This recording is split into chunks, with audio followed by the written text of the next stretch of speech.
All right, lift it right into it. Today, we are asking a huge question, one that really gets to the heart of what it's like to be alive right now. Who or what actually owns your mind? But let's make it even more personal. Just for a second, think about that little buzz of anxiety you might be feeling. You know the one. Now ask yourself, is that feeling really yours? Or was it planted there by somebody else's opinion, somebody else's expectation? This is a really important question because it points to a very modern, very subtle kind of slavery.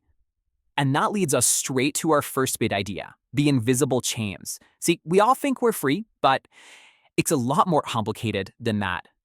Now, check out this contrast, because this is where it gets really interesting. In the old days, a slave's chains were made of iron. You could see them, you could hear them. The enemy was right there in front of you.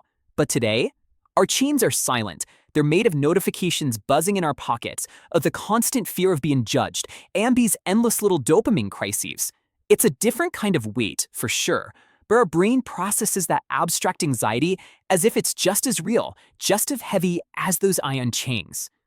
And all of this leads to a pretty unsettling realization. A lot of us aren't really living our lives anymore. We're performing them. We're constantly curating everything, what we say, what we do, even what we think, for this imaginary audience of others that we've installed inside our own heads. So why are we doing this to ourselves? Is it some kind of personal weakness? Well, the material we're looking at today says no, it's not. The answer is actually a lot more scientific. It's what you could call a hacked biology. Here's a fantastic term for it: a hacked survival mechanism. I love this because it lets you off the hook. It's not your fault you feel this way. It's your brain's ancient, outdated survival hardware being hijacked and exploited by a modern world it was never ever built to handle. And this just perfectly illustrates that mismatch, right? Our brains are basically running on ancient software. So when someone leaves your message unseen, your brain doesn't just register an unanswered text. No, your primal wiring feels the sheer terror of being kicked out of the tribe, which back in the day was a death sentence. That cold look you got from your boss at the office, your brain might as well be staring down a saber-toothed tiger. The stakes feel that high. So what's happened is this has basically become a new religion. You know, in the past, we'd offer up sacrifices to try and please the gods in the sky. Well, today, we worship at the altar of the algorithm. Our offering, our data, our attention, our time. And what are we all praying for? Not our turtle salvation, we're just praying for validation. A like, a share, a follow.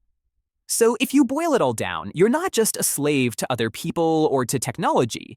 On a deep biological level, you're a slave to your own brain's reward center. You're just endlessly chasing that next tiny chemical hit of dopamine that whispers, just for a second, you're okay, you belong. But here's the thing. Biology is only half the picture. To really truly understand who owns your mind, we've got to go deeper. We have to move from the scientific to the philosophical and take a hard look at the master within. And right here, we see these two giant competing ideas about where our suffering comes from. You've got the Western view, summed up by Jean-Paul Sartre, who famously said, "Hell is other people." He believed the problem is out there. It's the judgment of others that enslaves us. But then you have Eastern wisdom from people like Rumi, which just completely flips the script. It says the problem isn't the external world. The problem is your own ego. The problem is in here.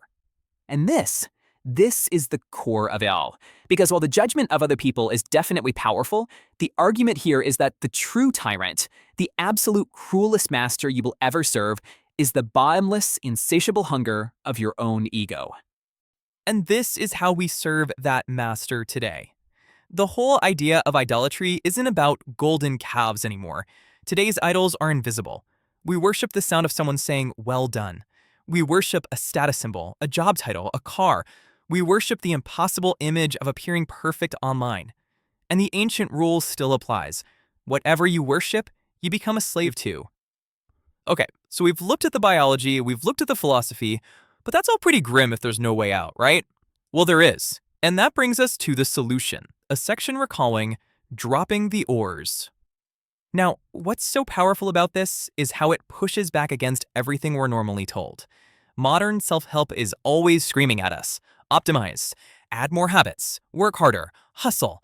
It's all about adding more pressure. But what if the real solution is the exact opposite? What if it's not about adding, but about subtracting, about letting go, about just stopping. And the heart of that entire solution can be distilled into two of the most powerful, liberating words you will ever hear. Let them. So what does that actually mean? Let them misunderstand you. Let them judge you. Let them not like you. It's so profound because it's not a call to action. It's not about fighting back or trying to win them over. It's an instruction to simply drop out of that battle entirely. Because let's be honest, trying to control what every single person thinks about you is completely exhausting. And it's impossible. It's like trying to row a tiny little boat in the middle of a Category 5 hurricane. The only winning move? It's to stop rowing. Now, don't get this confused with being passive or just giving up. The idea is called active idleness. It is a conscious, strategic choice. You stop wasting all that precious energy on things you absolutely cannot control, like other people's opinions, so that you can save it and pour all of it into the things that you can.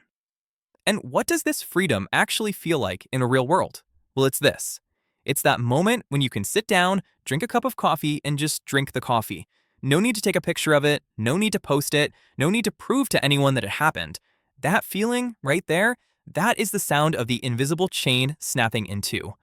So there it is. The problem, the reason why it happens, and a way out. We've laid out the tools for you to see how this whole system works. And that means the final question isn't really for me to answer, it's for you. You now have the tools to take back your own mind. The only question left is, what are you going to create with all that freedom?